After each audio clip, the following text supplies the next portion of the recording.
آپ کے دائیں بائیں ہوتے ہیں نا، آپ کے خدمت گزار ہوتے ہیں، آپ کے ساتھ اٹیچ ہوتے ہیں، ان کے اگر اوپر غربت آتی ہے، پریشانی آتی ہے، آزمائش آتی ہے، تکلیف آتی ہے، تو وہ ان کا ذاتی معاملہ نہیں. میرے نبی پاک نے اسے ذاتی معاملہ نہیں کہا. حضرت ربیعہ بن کعب کی وہ حدیث تو سارے لوگ سناتے ہیں کہ وضو کرایا کرتے تھے تو نبی پاک نے فرمایا کچھ مانگ لے. انہوں نے جنت میں نبی پاک کا پڑوس ہی مانگ لیا، یہ بخاری میں موجود ہے. لیکن وہ والی حدیث بھی پڑھو کہ جب نبی پاک نے انہیں کہا کہ ربیعہ تو مجھے وضو کراتا رہتا، شادی کیوں نہیں کرتا؟ حضور نے نہیں فرمایا کہ اس کا ذاتی معاملہ میں شادی کراؤں گا، میں اس کام میں کیوں آؤں گا، شادی کیوں نہیں کرتا؟ عرض کی حضور کوئی کاروبار نہیں، کوئی معاملہ نہیں، کوئی رنگ روپ نہیں، اور آپ کی خدمت سے بھی رک جاؤں گا. کہتے ہیں حضور خاموش ہو گئے. اگلے دن پھر پوچھا نکاح کیوں نہیں کرتے؟ میں نے کہا حضور نہ کاروبار ہے، نہ گھر ہے، نہ مکان ہے، نہ رنگ روپ ہے، کون رشتہ دے گا؟ جب میں یہ کہہ کے باہر نکلا نا حضور خاموش ہو گئے، تو میرے دل میں خیال آیا ربیعہ تو بحث کیوں کرتا ہے اور ان کو بتاتا ہے جنہیں اللہ نے سارا کچھ ہی عطا فرمایا ہوا ہے. حضور کہتے ہیں شادی کیوں نہیں کرتا؟ تو چپ کر کے کہہ دے محبوبہ جیسے دل کرتا ہے ویسے کر دے، تو آگے سے دلیلیں دیتا پھرتا ہے. یہ بھی کو بات ہوئی. فرماتے ہیں اگلے دن میں نے ارادہ کر لیا، حضور نے اگر آج کہا تو کہہ دینا یا رسول اللہ جیسے دل ہو کرے. میں نے وضو کرایا، میرا خیال تھا حضور یہاں روک کے کہیں گے، یہاں روک کے کہیں گے، پر حضور نے آج بات ہی کوئی نہ کی. میں دیر تک سوچتا رہا یہاں کہیں گے، یہاں کہیں گے، پر آج حضور نے بات ہی نہ کی. میں پچھتا رہا تھا کہ 2 دن موقع ملا میں نے ضائع کر دیا. فرماتے ہیں وضو پورا کرا کے جب میں باہر نکلا، دروازے تک پہنچا تو محبوب نے آواز دی، بات سن. میں ٹھہر گیا. فرمایا شادی کیوں نہیں کرتے؟ کہتے ہیں میرا تو دل پھولوں کی طرح کھل اٹھا. میں نے کہا یا رسول اللہ جیسے دل کرتا ہے کرا دے. نبی پاک علیہ الصلوۃ والسلام نے فرمایا فلاں قبیلے کے سردار کے پاس جاؤ، اسے کہا اپنی بیٹی کا نکاح تیرے ساتھ کر دے. کہتے میں گیا، تھوڑی دیر کے لیے توقف کیا انہوں نے، لیکن پھر وہ راضی ہو گئے. میں واپس آیا، سنو یہ جی اس کا ذاتی معاملہ ہے، لیکن نبی پاک نے دیکھا کہ اس کو ضرورت ہے میری، اس کا نکاح نہیں ہو رہا، گھر نہیں آباد ہو رہا، تو حضور نے پورا کردار ادا کیا. میرے محبوب کریم علیہ الصلوۃ والسلام نے حضرت حارثہ بن نعمان کو بلایا. فرمایا تیرا ایک مکان خالی ہے؟ کہ یا رسول اللہ ہاں. فرمایا یہ میرے ربیعہ کو دے دے، اس میں رہا کرے گا، دلہن کو لائے گا. حضرت بریدہ اسلمی کو بلایا. فرمایا ایک کھجور کی گٹھلی کے برابر سونا چاہیے. یا رسول اللہ کس لیے؟ فرمایا میرے اس غلام نے اپنی بیوی کو حق مہر دینا ہے. حضرت سیدنا عثمان غنی کو بلایا، تیسرے صحابی. فرمایا ایک مینڈے کا بندوبست تو نے کر کے دینا ہے. حضور کس لیے؟ فرمایا میں نے اپنے غلام کا ولیمہ کرنا ہے، بکرے کا بندوبست کر. ساری تیاریاں کر کے دیں. حضرت ربیعہ کہتے ہیں جب میں دلہن بیاہ کے گھر لایا تو میرے دوست یار رشتہ دار مبارک دینے آئے. کہنے لگے تیری کیا بات ہے، شادی بھی اعلیٰ خاندان، ولیمہ بھی، اور کھجور کی گٹھلی کے برابر حق مہر بھی. تو حضرت ربیعہ رو پڑے. فرمانے لگے میں تو کالا کلوٹا حبشی غلام تھا، سلام بھی کوئی نہیں لیتا تھا، مجھے مبارک نہ دو، میرے مصطفیٰ پہ درود و سلام پڑھو. یہ سارا حضور کا کرم ہے. کہتے ہیں اس کا ذاتی معاملہ ہے، بھئی سارا دن تیرے ساتھ رہتا ہے، اٹھتا بیٹھتا ہے، تیری نوکری کرتا ہے، تو نے کبھی پلٹ کے دیکھا ہی نہیں، تو نے کبھی اشک شوئی نہیں کی، تو نے اتنا ٹائم ہی نہیں دیا کہ تیرے کندھے پہ سر رکھ کے رو سکے، تیری توجہ ہی نہیں. نبی رحمت علیہ السلام دائیں بائیں والوں، آگے پیچھے والوں کا خیال رکھتے، جہاں جس کو ضرورت ہوتی حضور اس کی ضرورت میں پہنچتے، اشک شوئی کرتے، نبی پاک پیار کرتے. کہتے ہیں اس کا ذاتی معاملہ ہے، میں کیا کروں؟ سنو حضرت جابر بن عبداللہ رضی اللہ تعالیٰ عنہ کے جو والد تھے نا حضرت عبداللہ بن عمر رضی اللہ تعالیٰ عنہ، وہ اعلیٰ ترین احد کے شہید ہیں کہ نبی پاک فرماتے ہیں رب کریم نے خود ان سے گفتگو فرمائی ہے، خود ان سے گفتگو کی اللہ تبارک و تعالیٰ نے. حضرت جابر بن عبداللہ کے والد عبداللہ بن عمر احد میں شہید ہو گئے تھے. 6 یا 10 بہنیں تھیں ان کی، قرضے چڑھ گئے، کاروبار میں نقصان ہو گیا. ضروری نہیں کہ کوئی آدمی دھوکے بازی ہو تو وہ مقروض ہوتا ہے، یہ ضروری نہیں. تلک الایام نداولھا بین الناس، اللہ لوگوں کے دن پھیرتا ہے، حالات تبدیل کرتا ہے. اب صحابی پہ کچھ شک کر سکتا ہے؟ لیکن حضرت جابر کہتے ہیں اتنا قرضہ چڑھ گیا کہ ایک ایک بال میرا قرضے میں ڈوب گیا. قرضے بڑے دینے تھے، مقروض آتے، تنگ کرتے. خود نبی کریم علیہ السلام نے فرمایا ہے کہ جو مقروض ہوتا ہے وہ قیدی ہوتا ہے، جب تک قرض دے نہیں لیتا اتنی دیر تک وہ آزاد نہیں ہوتا. حضرت جابر ابن عبداللہ کہتے ہیں میرے باغ میں کھجوریں پکی تھیں. یہ بخاری میں بھی ہے، کنز المال میں بھی ہے، ابن کثیر میں بھی ہے، امام حلبی نے سیرت حلبیہ میں بھی لکھا ہے، بیسیوں درجنوں کتابوں میں آپ کو روایت ملے. فرمانے لگے کھجوریں جب میری پک کے تیار ہو رہی تھیں تو مقروض جب پیسے لینے آتے تو میں کہتا قرضے یہ کھجوریں پکتی ہیں تو دیتا ہوں. یہ ہم پنجاب کے لوگ کیا کہا کرتے تھے؟ ہاڑی سونی جی، یہاں چاول کی فصل پہ، یہاں گندم کے. ہم نے تو کپڑے لیے ہوتے تھے ادھار دکانوں سے کہ فصل پکتی ہے تو پھر دے دیتے ہیں، کہ کھجوریں پکتی ہیں تو دیتا ہوں. فرماتے پتہ مجھے بھی تھا کھجوریں زیادہ تھوڑی ہیں اور جن کے پیسے دینے ہیں وہ پیسے. فرماتے ہیں کھجوریں پک گئیں، اتاری تو یہ تو 11 گنا بھی اور ہوں تب بھی قرضہ نہیں اترتا. کہتے ہیں میں نے دوستوں سے، یاروں سے، رشتہ داروں سے، وہ جو کہتے نہیں کوئی حکم ہوا تو بتانا، پھر جس دن بندہ حکم بتاتا ہے اس دن کہتے ہیں آج سویرے ہی بچہ پیسے لے گیا ہے. یہ تو 2 گھنٹے پہلے بتاتا تو تیرا کام ہنس رہے ہیں آپ بیچ بیچ میں سے. 2 گھنٹے بعد لیٹ ہیں آپ، بلکہ کئی تو پونے گھنٹے کا ٹائم دیتے ہیں. کہتے ہیں پونا گھنٹہ پہلے تو آ جاتا تو تیرا کام بس. اور جب بھی آپ فون کرو سے اگلی دفعہ کریں تو پھر شاید آدھے گھنٹے کا ٹائم دے دیں کہ آدھا گھنٹہ ہو گیا تو لیٹ ہو گیا، ورنہ کام بالکل تیار تھا. اور ہمارے زمانے میں تو دوستی قائم رکھنی ہے تو صرف اس سے رہ سکتی ہے جسے آپ کام نہ بتائیں. حالانکہ اس دوست کا کیا مطلب؟ دنیا تے جو کام نہ آیا اوکھے سوکھے ویلے، اس بے فیضے سنگی کو لو بہتر یار اکیلے. کیا مطلب ہے؟ کام بتایا تو رفو چکر ہو گیا. منع کیا ہوا اس بات کا؟ میرے رسول کائنات علیہ السلام کے صحابی کہتے ہیں سب سے کہا پر کسی نے نہ سنی. جب میں تھک گیا نا تو میں دروازہ رسول پہ چلا گیا. یا رسول اللہ، یا رسول اللہ، یا رسول اللہ. حضور قرضے زیادہ ہیں، کھجوریں کم ہیں، یہودیوں کے پیسے ہیں وہ مانتے نہیں. نبی پاک نے فرمایا ان سے کہو تھوڑے تھوڑے لے لیں باقی پھر دے. حضور نہیں مانتے. حضور کہہ سکتے تھے سلمان جاؤ بات کر کے آؤ، جاؤ بلال، صہیب جاؤ. کون جاتا ہے مقروضوں کی سفارش کرنے؟ کہتا ہے بھائی میں نہیں بیچ میں آؤں گا، اتنے پیسے اوہ میں اپنے موبائل فون بند کر جاتے، کوئی پوچھے نہ. لیکن نبی کریم علیہ السلام نے فرمایا سنو، خود رسول پاک نے، خود نبی پاک نے، حضور نے فرمایا چل میں تیرے ساتھ چلتا ہوں، چل میں تیرے ساتھ چلتا ہوں. مقروض کے ساتھ، امیر کے ساتھ نہیں، اس کے ساتھ نہیں جس نے پیسے لینے ہیں، بلکہ حضور مقروض کے ساتھ، گرے ہوئے کے ساتھ چلے. چل میں چلتا ہوں. یہودی تک گئے، فرمایا کچھ لے لے، یہ بیچارہ دھوکے باز نہیں الجھ گیا ہے غربت، کچھ لے لے باقی پھر دے دیں گے. کہنے لگا سارے ہی لینے ہیں. جب اس نے بات نہ مانی تو پھر یہ اللہ کے رسول ہے نا. اعلیٰ حضرت فرماتے ہیں میرے کریم سے گر قطرہ کسی نے مانگا دریا بہا دیے ہیں، دربے بہا دیے. یہ دربے کیا ہوتے ہیں؟ یہ مجھے پوچھا تھوڑے دن پہلے ایک شخص نے. آپ سنتے رہتے ہیں نا شعر، آپ تو ترجمہ پوچھتے ہی نہیں نا. کبھی پوچھ لیا کریں کہ اس کا معنی کیا ہے، کبھی پرچی لکھ لیا کریں تاکہ کوئی جب آپ سے پوچھے تو یہ دربے کیا ہے. لفظ دربے ہے ہی نہیں اصل میں. اعلیٰ حضرت کو پڑھتے نہیں نا لوگ تو انہیں پتہ ہی نہیں وہ بات کتنی اعلیٰ. یہ لفظ دربے نہیں ہے. اعلیٰ حضرت کہتے ہیں میرے کریم سے گر قطرہ کسی نے مانگا دریا بہا دیے ہیں، در بے بہا دیے ہیں. در علیحدہ ہے اور بے بہا. در کہتے ہیں ہیرے کو، ایک معنی ہیرا ہے. در بے بہا، بے بہا کی تو سمجھ آتی ہے نا. در بے بہا دیے ہیں یعنی ہیرے بے بہا دیے ہیں اسے. اب سمجھ آئیے بات کی. دریا بہا دیے ہیں، در بے بہا دیے ہیں، یہ معنی ہے شعر کا. تو جب وہ نانا مانا یہودی تو نبی کریم علیہ السلام فرمانے لگے نہیں تو پھر پورے لینے ہیں؟ کہنے لگا جی پورے لینے. حضور فرمانے لگے کل آ جانا سارے دے دیں گے، پورے پیسے تیرے ملیں گے، تو آ جانا. حضرت جابر ابن عبداللہ کو حضور نے فرمایا کھجوریں اتار کے نا تو اپنے باغ میں ڈھیر لگا اور میں آیا. حضرت عمر حدیث کے راوی ہیں، فرماتے ہیں بس رسول پاک چل پڑے. حضور نے کندھے پہ رومال رکھا، حضور چل پڑے.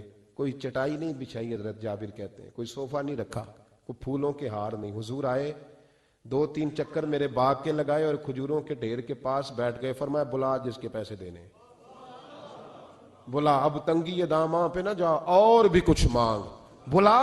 فرماتے بندے کو بلایا. حضور نے فرمایا کتنے پیسے؟ حضور اتنے درہم دینار ہے. فرمایا کھجوریں تولتا جا اور دیتا جا. فرماتے میں دیتا گیا. میں نے کہا حضور اس کے پیسے پورے ہو گئے. حضور مسکرا کے فرمانے لگے چل 4-5 کلو کھجوریں اضافی دے دے، کوئی عرض نہیں. کہتے ہیں وہ بھی دے دی. حضور نے فرمایا بلا دوسرے کو. فرمایا اس کو بھی بلایا, تولتا گیا, دیتا گیا, حضور پورے ہو گئے. نبی کریم علیہ الصلوۃ والسلام نے فرمایا چل 4-5 کلو کھجوریں زیادہ دے دے. کہتے ہیں قرضے بھی دے دیے, 5-5 کلو کھجوریں بھی زیادہ دے دی. محبوب اٹھے, کچی زمین پہ بیٹھے تھے. حضور نے لباس مبارک کو جھاڑا, رومال کندھے پہ رکھا. فرمایا میں مسجد جا رہا ہوں, وہاں آ کے مجھے خبر دینا, وہاں آ کے مجھے بتلانا کہ جب میں آیا تھا تب کھجوریں زیادہ تھی کہ جب واپس گیا ہوں تب زیادہ ہے. وہاں مجھے آ کے اطلاع دینی یا بتانا ہے مجھے. وہاں آ کے میں جا رہا ہوں, مجھے بتانا ذرا وہاں آ کے. حضرت جابر ابن عبداللہ کہتے ہیں میں نے کھجوریں تولی, میں تھک گیا. میں تھک گیا, ڈھیر تو چھوٹا تھا پر وزن ہی بڑا نکلا. کہتے ہیں میں تھک گیا, جتنی دی تھی نا اس سے زیادہ تول کے باقی پڑی رہنے دی. میں مسجد میں گیا, لفظ سننا حدیث کے, کہتے ہیں مسجد میں گیا, جا کے عرض کی یا رسول اللہ میں تول آیا ہوں. جب آپ آئے تھے تھوڑی تھی, اور جب واپس آئے ہیں تو کئی گنا بڑھ گئی ہیں. حضور نے پتہ کیا فرمایا؟ فرمایا یہ بات نا جو تو نے مجھے بتائی ہے, یہ بات ذرا میرے عمر فاروق کو بھی بتا. عمر بڑا راضی ہوگا, عمر کو بھی بتلا یہ بات. گویا نبی پاک کے معجزات کی, فضائل کی, شمائل کی باتیں جب بتائی جاتی تھیں صحابہ کے دل ٹھنڈے ہوتے تھے. عمر کو بھی بتا, عمر راضی ہوں گے. جناب جابر ابن عبداللہ رضی اللہ تعالیٰ عنہ فرماتے ہیں میں حضرت عمر کے پاس گیا, میں نے کہا عمر میری یہ رائے تھی کہ جتنی میری کھجوریں ہیں 11 گنا اور بھی اتنی ہو تو پھر بھی قرضہ نہیں اترتا, لیکن سارے قرضے بھی اترے, 5-5 کلو کھجوریں بھی زیادہ دے دی اور پہلے سے زیادہ کھجوریں پڑی ہیں. تو کہتے ہیں حضرت عمر کی آنکھیں روشن ہو گئی, چہرہ مسکرانے لگا, کہنے لگا تو اب بتا رہا ہے نا, اب واپس آ کے رزلٹ سنا رہا ہے, تو صحابہ سے پوچھ لے جب نبی کریم گئے تھے تو میں نے اسی وقت کہا تھا. حضور کے جاتے ہی میں نے کہا تھا اب دیکھنا رب کریم جابر بن عبداللہ پر ساری ہی رحمت نازل فرما دے, اللہ ہر قسم کا کرم فرمائے گا, خیر ہی خیر ہو جائے گی. دیکھ لے میں نے پہلے بتلا دیا. میرے نبی پاک سلام چھوٹی چھوٹی باتوں کا خیال رکھ, چھوٹی چھوٹی چیزوں پر توجہ دیتے, خیال کرتے کس کو کس وقت کس چیز کی کہاں حاجت ہے, اس کی وہ حاجت پوری کی جاتی, اس کا دھیان رکھا. حضرت جابر خود فرماتے, یہ مسلم کے لفظ ہے, فرماتے ایک دفعہ میں حضور کے ساتھ جہاد پہ گیا تھا, میرا اونٹ کمزور تھا, میں پیچھے رہ گیا. ہمارے یہاں شرط لگتی ہے نا, اللہ تعالیٰ خیر فرمائے, ایک بھائی گاڑی خریدتا ہے پھر دوسرا چاہے زیور بیچے اس نے بھی خریدنی ہوتی ہے, ورنہ گھر میں گھسنے کی اجازت نہیں ملتی. بہت سارے خرچے, یہ جو جوائنٹ فیملی سسٹم ہے نا, اکٹھے جو ہاں بھائی رہتے ہیں 3, 4, 5, 6, اس کے بہت سارے خرچے ضد کی وجہ سے بڑھ جاتے ہیں. اس نے کیا ہے تو لہذا میں نے بھی, ہوتا ہے نا جی ایسے. تو پھر اس ضد میں کوئی پیچھے پلٹ کے نہیں دیکھتا کہ چلو جو پیچھے رہ گیا اس کا بھی ہاتھ پکڑے ساتھ آ جائے, دوڑتے رہتے ہیں. اس میں بیچارے کئی تھک جاتے ہیں, کئیوں کے پیر دوڑ دوڑ کے سوج جاتے ہیں, بڑے مسئلے بنتے ہیں, لیکن پیچھے پلٹنے کو کوئی تیار ہے؟ اس دوڑ نے ہمیں تھکا کے رکھ دیا. مسلم میں ہے, جناب جابر ابن عبداللہ کہتے ہیں حضور کے ساتھ میں جہاد پہ گیا, واپس آ رہا تھا, میرا اونٹ کمزور تھا, بوڑھا تھا, بیمار تھا, سب لوگ آگے گزر گئے, میں پیچھے رہ گیا. کچھ میں پریشان رہتا تھا غربت سے, تو میں مایوس بھی تھا, ذرا پیچھے رہ گیا, پریشان تھا. فرماتے ہیں نبی پاک نے نا 2-3 دفعہ پلٹ کے دیکھا, ادھر دیکھو. میں نے اپنی زندگی میں بڑے لوگ دیکھے ہیں, وہ امیروں میں چلے گئے, پیچھے پلٹ کے انہوں نے غریبوں کو کبھی نہیں دیکھا کہ وہ ایک دوست ہوتا تھا ہمارا جو ماڑا ہے, غریب ہے, پلٹ کے نہیں دیکھا.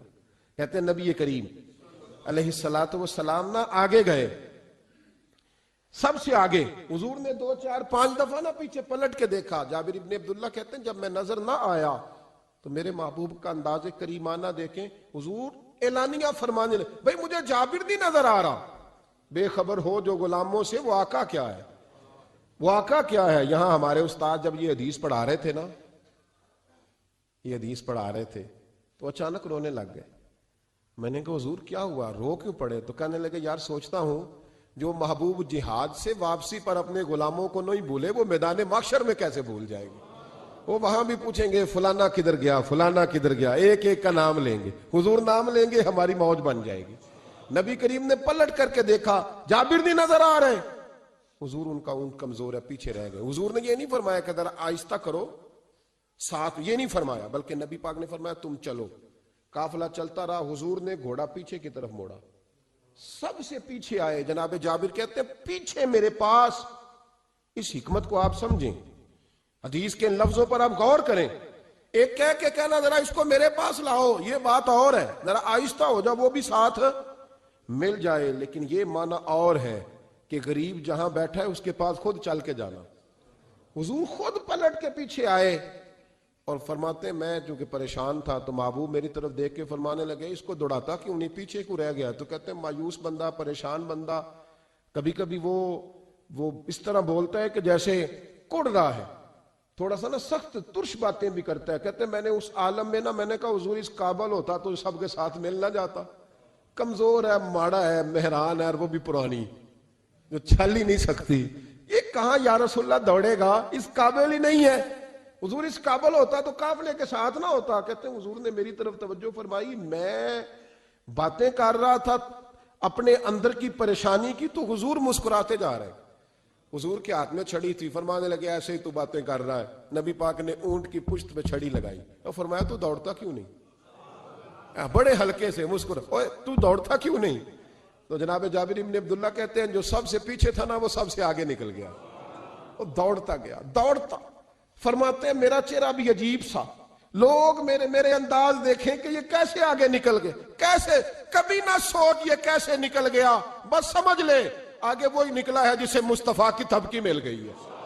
تو یہ نہ کہ سیاست کر گیا، چلاکی کر گیا، بس تھپکی مل گئی تو بات بن گئی۔ کہتے ہیں میں نکل گیا آگے، حضور کی تھپکی جو ملی تھی۔ حضرت جابر ابن عبداللہ کہتے ہیں حضور گھوڑا دوڑا کے میرے پاس آئے، خود حضور نے میرا اونٹ تیز کرایا نبی پاک کی برکت سے۔ تو قریب آ کے فرمانے لگے ٹھہر جا یار، ہم بھی تیرے قافلے میں، ہمیں بھی ساتھ لے لے۔ فرماتے اب تو میں رو ہی پڑا کہ خود بھیک دیں، خود ہی کہیں منگتے کا بھلا ہو، ٹھہر جا یار ہمیں بھی ساتھ لے لے۔ جناب جابر ابن عبداللہ رضی اللہ تعالیٰ عنہ فرماتے ہیں کہ جگہ پڑاؤ کیا، رکے، ٹھہرے، کھانے پینے کو، نماز پڑھنے۔ نبی کریم نے مجھے بلایا، میں حاضر ہوا تو کہا یا رسول اللہ حضور حکم۔ تو محبوب فرمانے لگے جابر یار تیرا اونٹ میں نے نرالا ہی دیکھا، بوڑھا ہو کے سب سے آگے نکل جاتا ہے، بیمار ہو کے، کمزور ہو کے۔ کہتے ہیں میں چہرہ دیکھتا جا رہا ہوں کہ حضور سارا ہی پتہ ہے آپ کو، میں کیا عرض کروں؟ تو محبوب فرمانے لگے پسند آ گیا، بیچ نہیں دیتے میرے ہاتھ؟ کہا یا رسول اللہ آپ رکھ لیں۔ حضور آپ کا یہ؟ فرمایا نہیں میں پیسے دوں گا۔ کتنے کا ہے؟ کہ یا رسول اللہ آپ رکھ لیں۔ فرمایا پیسے دوں گا۔ یا رسول اللہ مارکیٹ میں جاؤں تو 6-7 دینار کا بکے گا۔ فرمایا نہیں بھائی میں تو پورے 10 دوں گا۔ 6-7 نہیں، میں تو پورے، حساب سیدھا، 6-7 کا کیا حساب ہوا، 10 پورے کا۔ حضور پھر بندہ نوازی ہے نا، کون بول سکتا ہے؟ حضور نے فرمایا بلال تیرے پاس 10 دینار تھے؟ حضور ہیں۔ فرمایا ان کو دے دو، اونٹ کے پیسے رکھ لو اور مال نہ مدینے جا کے دے دینا۔ جابر ابن عبداللہ کہتے ہیں میں مدینے گیا شام کو، میں نے نا کبھی اپنے اونٹ کی اتنی خدمت نہیں کی جتنی اس دن کی۔ میں نے اسے بڑے پیار سے نہلایا، میں نے نئی رسی خرید کے اسے نکیل ڈالی، آج محبوب کی بارگاہ میں لے کے جانا ہے۔ کہتے ہیں تیاری کر کے نا، تیاری پوری تیاری کر کے، تن تندور ہڈاں دا بالن تے اسی ہاواں نال تپایا، کپ کپ مکیاں پیڑے کیتے، عشق پلے تھن لایا، تن دا سالن تے من دی ہانڈی، اتو لون صبر دا پایا، غلام فریدا وے میں ساری تیری، تینوں اجے یقین نہیں آیا۔ کہتے ہیں اسے بڑے پریم سے، بڑی محبت سے سجا کے، سوار کے، نکھار کے، تیار کر کے میں نبی کریم کی بارگاہ میں لے کے گیا۔ ظہر کی نماز پڑھ کے حضور نکلے، میری طرف دیکھا، میں نے کہا حضور پیسے لے لیے تھے، یہ آپ کا سامان ہے، مال ہے؟ کہتے ہیں حضور نے نکیل تھامی، میں واپس پلٹا، بھی گلی کی نکر مڑا نہیں تھا، حضور نے آواز دی جابر ذرا سن تو صحیح۔ کہتے ہیں میں واپس آیا تو حضور مجھ سے باتیں کرنے لگے، فرمانے لگے یہ میرا اونٹ ہے، اسے کمزور اور بوڑھا نہ سمجھنا، کبھی جانوروں میں دوڑا کے دیکھنا سب سے آگے نکل جاتا ہے۔ اور قریب محبوب فرمانے لگے 6-7 دینار کا نہ سمجھنا، میں نے پورے 10 دینار کا خریدا۔ اور پھر حضور پھر مسکرائے، فرمایا جابر تمہیں پتہ ہے تحفہ لینے دینے سے محبت بڑھتی ہے؟ حضور ہاں۔ فرمایا رکھ لو، میں تمہیں تحفے میں دینا چاہتا ہوں، رکھ لو میں تحفے میں دینا چاہتا ہوں۔ جناب جابر ابن عبداللہ کہتے ہیں میں واپس لوٹ رہا تھا، رو رہا اور کہہ رہا تھا جیسا نبی اللہ نے مجھے دیا، جیسا رسول اللہ نے، سب سے اولا ہو آلہ ہمارا نبی، سب سے بالا ہو آلہ ہمارا، کون دیتا ہے دینے کو منہ چاہیے، دینے والا ہے سچا ہمارا نبی، غمزدوں کو رضا مجدہ دیجئے کہ ہے بے کسوں کا سہارا ہمارا نبی کریم سید عالم صلی اللہ علیہ وسلم دائیں بائیں آگے پیچھے خیال رکھتے کس کو کس وقت کس انداز میں کتنی حاجت ہے. حضرت مقداد حضور کے غلام ہیں. وہ کہتے ہیں میں تھا اور میرے ساتھ 2 صحابہ اور تھے. ہمیں بھوک لگ گئی. مدینے میں کچھ قحط کا سما تھا, کئی دنوں سے بارش نہیں ہوئی تھی, فصلیں نہیں پکی تھی. فرماتے ہیں بھوک نے بڑا ستایا. ہمارا یہ طریقہ تھا کہ جب ہمیں شدید بھوک لگتی تھی تو ہم کسی صحابی سے کوئی مسئلہ شرعی مسئلہ دریافت کرتے تھے. یہ اب جا کے ہر قاری صاحب پہ ہر امام صاحب پہ فٹ نہ کر دینا بات. آپ باتیں سنتے ہیں پھر ترجمے اپنی مرضی کے کرتے ہیں. جا کے ہر مولوی صاحب پہ فٹ نہ کر دینا. کہتے جب مسئلہ پوچھتے تھے کسی صحابی سے تو پہلے روٹی کھلاتا تھا پھر مسئلہ بتاتا تھا. اب میں پہلا وضاحت کر لی یہ گل دی آپ, اس لیے میں نے اگلی بات بعد میں کی ہے, کیونکہ آپ نے اسی صاحب سے روٹی کھلانی ہے جس حساب سے اپنے امام کو تنخواہ دیتے ہو, اسی صاحب سے روٹی کھانی ہے اس بیچارے. تو فرمانے لگے کہ جب ہم کسی شخص سے کسی صحابی سے مسئلہ پوچھتے تو پہلے وہ, اس لیے یہ جو آستانوں پہ لنگر ہوتا ہے, یہ جو بزرگان دین خانقاہوں پہ لنگر رکھتے ہیں, یہ صحابہ کا طریقہ ہے کہ جس کو دین بتایا جاتا تھا اسے پھر لنگر بھی کھلایا جاتا ہے.